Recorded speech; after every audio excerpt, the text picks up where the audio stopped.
Todd Shapiro Show. Canada Laughs. SiriusXM 168. Martha O'Neill's hanging out with us. We have, who's been on the program before, former NFLer, heavily involved in the crypto space now, Ryan Mundy. How you doing, Ryan? I'm doing good. Good, man. Nice to see you here. What's up? Good to be here. So good looking, this guy. It's crazy. Like, it's just, it's crazy. And you know, Nigel Holmes, who's here, who's super well connected because he's a good guy, brought in another individual I've gotten to know lately, and just moved from Vancouver to Toronto, I believe, with his company Vanbex. We got Kevin Hobbs here. How you doing, Kev? Hey, Todd, I'm doing good, thanks. Good, man. And you guys, so like, what's going? You guys like doing big deals? Can I get involved? Ryan, you know, we spoke, and it's amazing. You know, everyone always wonders how does an athlete transition their life into sort of what's next, and your careers. Right. They come up pretty quick at the end of them, right? It's kind of sad in a way. Yeah.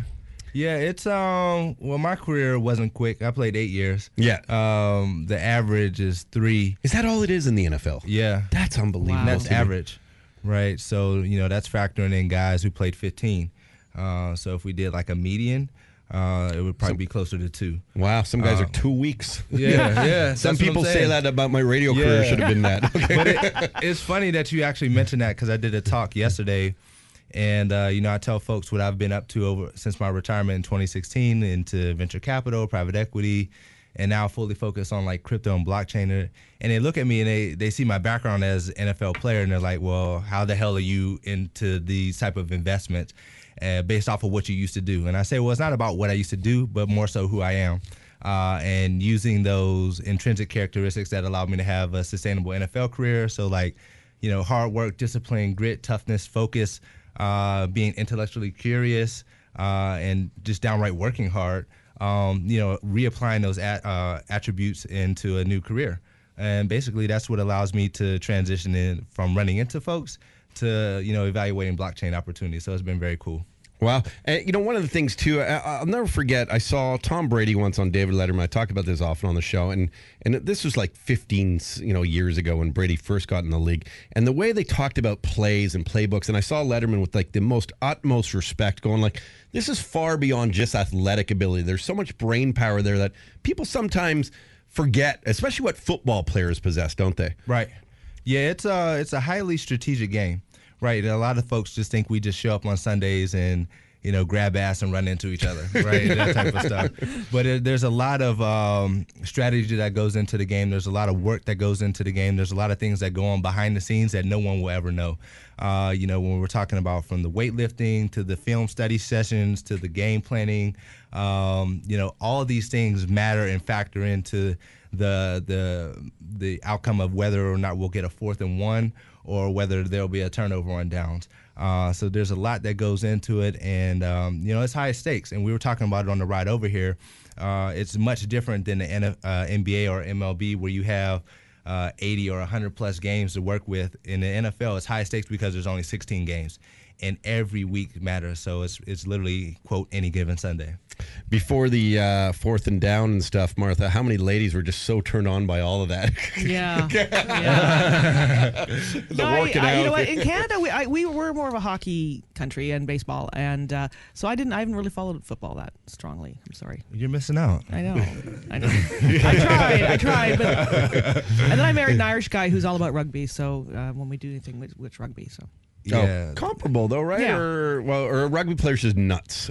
No, I mean, I say, like, looking at folks run into grown men run into each other with pads on is crazy, but without pads, they really are certifiable, and then they not happening. and if you meet a rugby player up close, man, you are such a beautiful man, and these men are not. They are the opposite of you. That's the second time I've heard that. I don't know what's they going are the on in here. opposite of you. Well, you know, whatever. I've got a face for radio. No, you are. You're very handsome, but rugby players, their noses are halfway across their cheeks, and oh, bless. And they're square. They're square shaped. Blou's putting up. We got a call. I'm worried about it because we have this. Who's this? Hey, can we talk about like ballet or ice skating?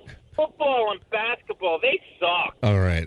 Thanks. We'll get this stupid caller. This stupid you put it on. Anyway, thanks, buddy. Kevin Hobbs is here from Vanbex. Kev, why don't you describe what your company's doing? Well, we kind of touch all corners of the blockchain space, everything from marketing and branding to incubating companies to help them raise money via token sales of any sort, as well as we build the technology in-house. So we build everything from the tokens to the wallets to blockchains. It's pretty much an end-to-end solution for anybody looking to get into the blockchain space. We do a lot of work with larger companies, proof of concepts, to show them kind of where blockchain is going to go in the future and how we can kind of help them. The crypto space has had a nice little rebound over the last really only a couple of weeks, a couple dips here and there, but it seems to be really catching some steam again.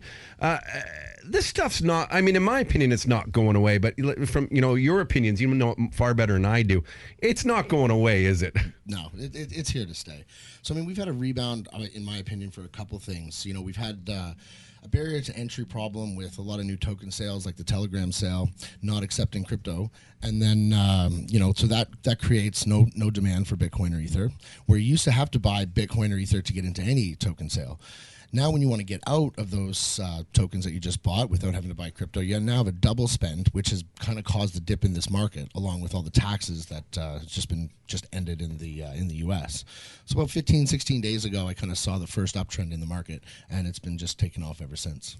The tax stuff, can you explain that to people? Because I kept reading about that. Maybe I'll ask you, Ryan, but and that was more of a U.S. based. People need to pull out like money to pay taxes. Was that part of it?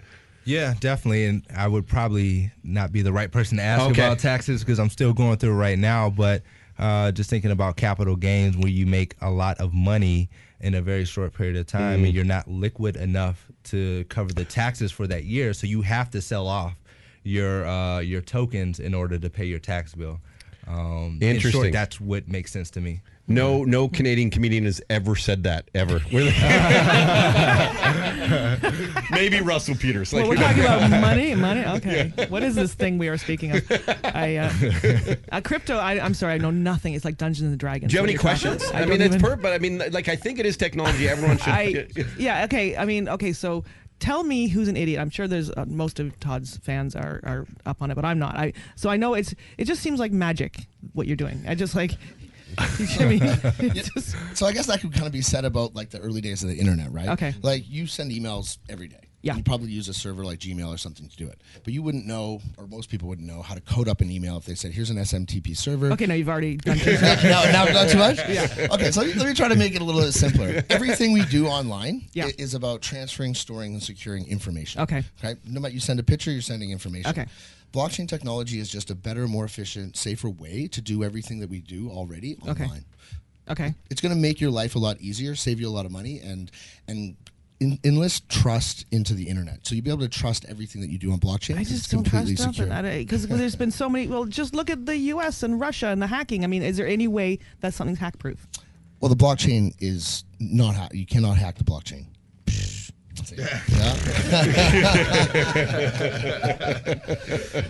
Sure. You need a quantum computer in about 20 years to hack the blockchain. But now the way that things have been getting hacked is the way that people store things or human error offline. That stuff gets hacked. Like it's like if you put your money in your mattress and someone robs your house, you're going to be responsible for losing that money. Same thing if you give someone your password to your digital wallet. Okay. And the other thing is, though, some of the blockchain is actually not about even hacking because it is actually about transparency. It's about openness, too. It's about showing a record and that imprint that you want all full disclosure. Am I wrong to say that? Isn't there part of that, too? That's correct. It's fully transparent. So a lot of people talk about, are we laundering terrorist money and stuff like that because it's on the blockchain and it's what's the word I'm looking for right now? Anonymous. The blockchain is not anonymous. It's pseudo-anonymous. So you can track Bitcoin a lot easier than you can track cash. So it's actually safer to transfer in digital currency than it is in any way that we currently do business financially.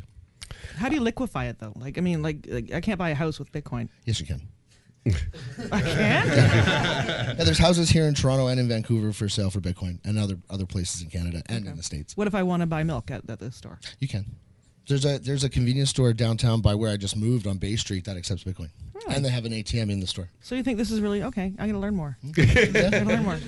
Well, no, and never, even like you said, you have a 17-year-old boy, right? Yeah. So maybe it might be a fun thing to you get up on one of these exchanges, you set up an account, and like for one of his birthdays, you transfer him $100, the same $100, right? And that $100 might be worth $1,000 in a couple of years. There's good, something like, and just to get the technology. That's what I always encourage everyone. The technology behind it all. And this, I use the same stupid analogy every time. People are probably sick of it, but for new people, I keep using the same one because it's the only one I can think of.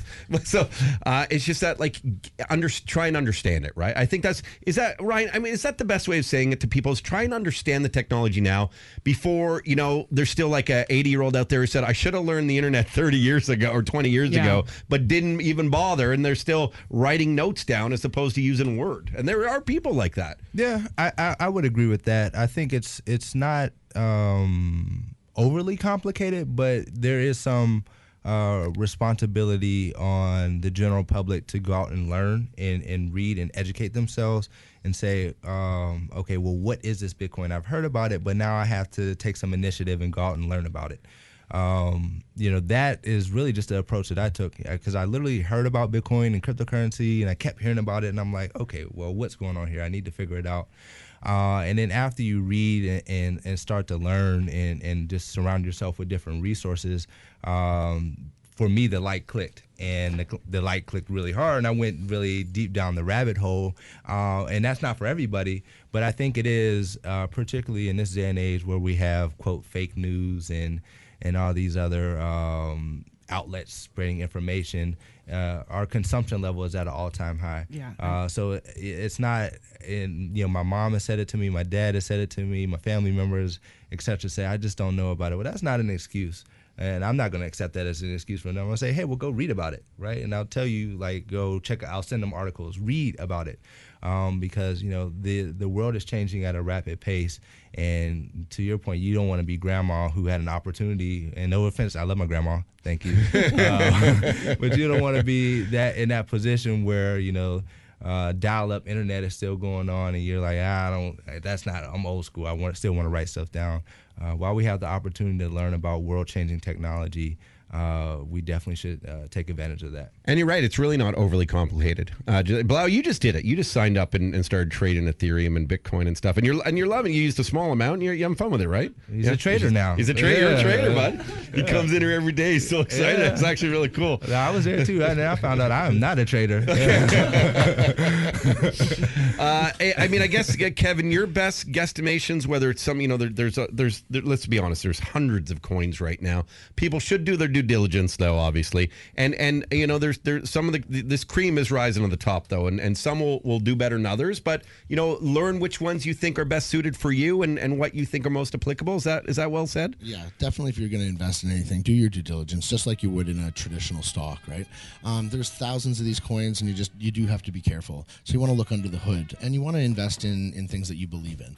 And part of understanding that is understanding the benefits and the limitations of the technology, and if it's really good for that use case. So for us, we get hundreds of applications a month for companies that want to work with us, and we might take on one or two because we're very strict at how we kind of pick those players, so to speak. I mean, there's over 60% of the companies in blockchain space that have done ICOs that are now kind of failed. They no longer exist. And 97% of all the companies we work with still exist today and have gone on to raise more money and kind of continue to grow. Vanbex? What's the website there, Kevin? For Vanbex.com. That easy. Yeah. Awesome, man. And Van from the Vancouver, right? That's right. It right. was the Vancouver Bitcoin Exchange. Cool. And you don't mind Torontonians? I'm getting used to you guys, but I figure I got to come here to bring real blockchain to Toronto. So I'm coming to take over. I knew there's a chirp somewhere. Ryan Mundy, thanks for doing this last minute. You're in and out of Toronto, back to Chicago, and a real good guy. I got to know you in Bahamas. Family man, and just you are very good looking. Thanks for having me. Elephant in the room. Oh my. Where can people follow you? I'm on Instagram, Munzilla. Of course like you are. Godzilla. Yeah, exactly. Munzilla. Ryan G. Mundy on Twitter. And then my website is www.ryanmundy.com. All right, man. Thanks. Good to catch up with you. We'll see you soon.